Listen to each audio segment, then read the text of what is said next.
Hello guys, in this video I will show you how to reinstall Windows security. So guys, just follow some easy steps. Click on Start, type here PowerShell, right click on Windows PowerShell, run as administrator. Now here guys, copy and paste this command line I will give in description. Press enter. Then type exit.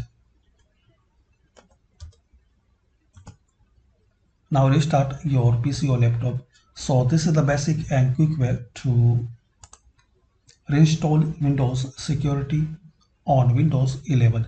Thanks for watching. Please comment this method work for you or not.